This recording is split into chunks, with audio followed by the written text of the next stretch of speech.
Hello students, and welcome to this second video in the extended essay business management series. So in the first video, we did a very general introduction to the business management extended essay. In this video, we're going to look a bit more detail about how you can go about choosing your research question. And I'll tell you in advance, there's no secret here, but during this video, we're going to try and give you some pointers and some ideas about how you can undertake this process. So if we look at the general guidelines, so I've got a question here as an example: to what extent is Netflix's recent loss in subscribers due to their pricing strategies? And this is a pretty good question. We talked about this in the previous video. So I'm just going to go through some of the criteria that you want to hit as you choose your research question for this subject. So the first one is that it's going to be about a business. Hopefully that's pretty obvious. This is a business management extended essay, so we want it to be about a business. But there's actually some more details here. It needs to be about an organization, an industry, or a market. So to give you an example, my research question up here is about Netflix. And so this meets the criteria. But it can also be about an industry or a range of companies. So we could technically do an extended essay in business about the streaming industry. So Netflix operates in the streaming industry. So we could look at the streaming industry as a whole. In general, most of the extended essays I've supervised are about a business. And I think it's probably more challenging to do an industry. Not necessarily, but I feel that it is. You could also do two businesses. So you could compare Netflix and Amazon Prime, for example, and that would be fine. Next, you want the research question to be clear what the essay is about. And I think it is clear. I think this essay is going to be about Netflix, and it's going to be about their pricing strategies, about whether they're affecting the business negatively. I think it needs to have a specific aim. And again, I think this question does. We're aiming to answer the question, are the pricing strategies causing Netflix to lose subscribers, or are there other reasons for that loss in subscribers? It allows evaluation. So again, I think this question does. I think using a stem such as to what extent in general will lead to evaluation.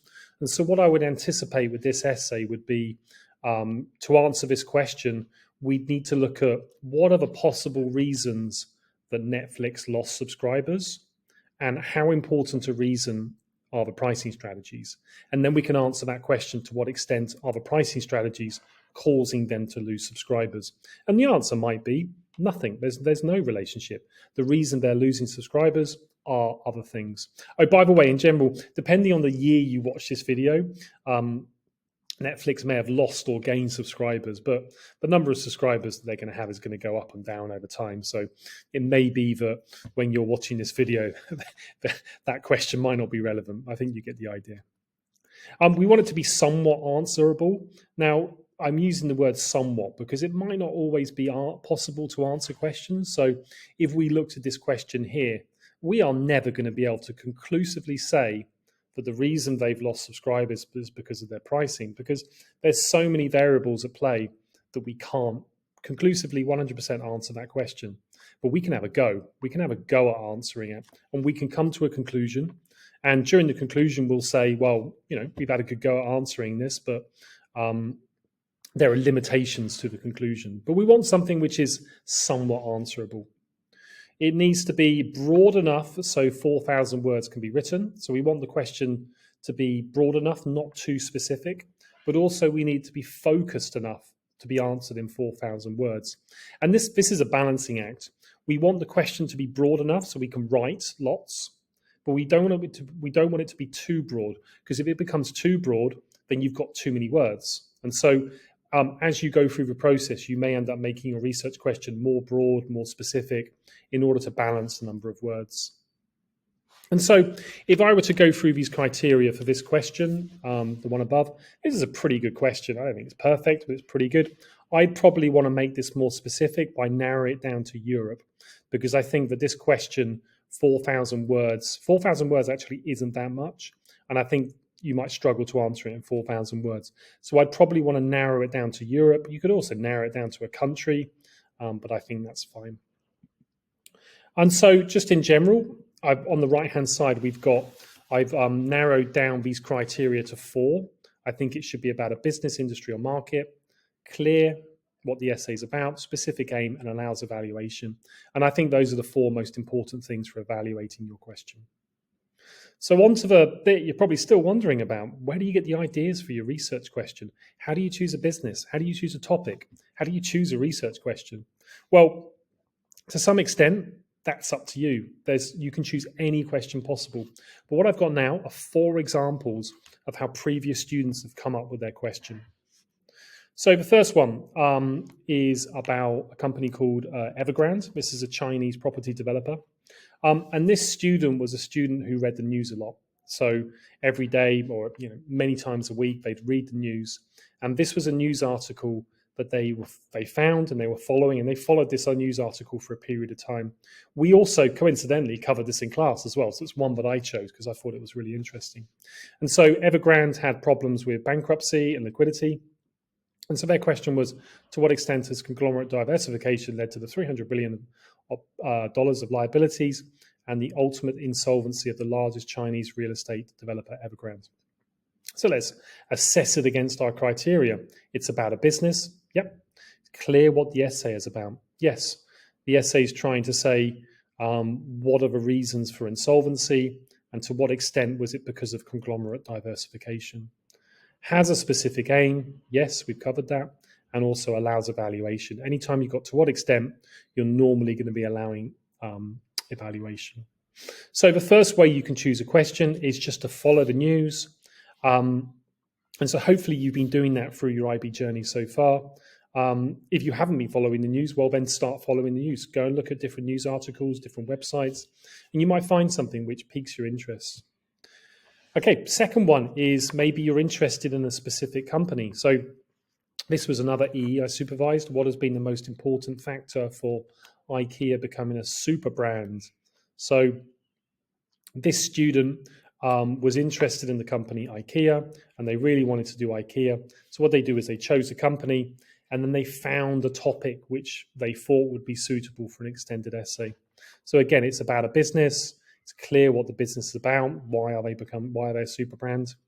Has a specific aim and also allows evaluation. So the evaluation here is what's the main reason? So this student looked at many reasons why IKEA is a super brand, but what's the main reason for them becoming that?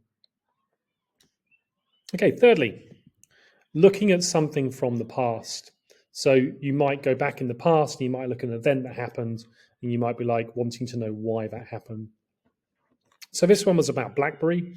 So for those of you, I think you probably know who BlackBerry are. If you don't, then they're a phone company. I think they are a phone company. And they were pretty popular, kind of like the late 2000s. And then the iPhone came along and kind of displaced them as the market leader. But this student was looking at what was the most important factor in the decline of BlackBerry. So they were doing really well, and then suddenly their sales tailed off and they didn't do so well. So again, it's about a business. It's clear what the business is about. The aim is to find out why they declined. And evaluation here is looking at what's the most important factor. So again, the student listed a number of factors, and then they analyzed what's the main reason for the decline of BlackBerry overall. Now, I think you've got to be careful here. I don't think you want to go too far back in time. There are no rules around this, but you want to try and do something relatively up to date. Okay, final reason, you might look at something in the future. So if you look at those 3 previous questions, they're all what's called backward looking. So they're all questions that they've already happened in the past, and we're looking back and analyzing what's the main reason or whatever. So this essay, to what extent would Amazon benefit from unbundling Amazon Prime subscription? This extended essay was about what would happen if Amazon did this. And this student found an article where Amazon were looking at possibly doing this. And the student wanted to look, what would happen if they did? So this would be a forward-looking question, but it hasn't happened yet. But they're looking at what might happen if they did that. So just for background, Amazon Prime includes many things such as free shipping, Amazon Prime TV, etc. So they were looking at what happens if they broke those down into individual services and they sold them separately. So again, if we go through these criteria, then it fits all of them, specifically allows evaluation. The evaluation here is would Amazon benefit or not benefit from unbundling Amazon Prime. So those are 4 ways in which you can generate a research question. There are many other ways. I mean, basically, you'll just want to come up with something that fits those criteria, is about a business, has a clear aim and focus, and allows evaluation. One thing I would say is your research question is likely to change during the extended essay process. So it's very rare that I've supervised a student and their first question they come up with is the one that they go with. Along the process, they're likely to change it. And so if you think you have a research question, then start the research process. Go and start researching, see if you can answer the question. And what you might find is either you might find that you can't answer the question, so therefore we need to change it. Or maybe as you're researching it, you come across something that you find more interesting and you want to do that instead. And so, like I said, students often change the question along the way. In many situations, a student starts with one business and they end up doing another business. And that's absolutely fine. The research process is meant to be an iteration, and we go along the process and we change things along the way. All right. I hope that was useful. I'll see you next time.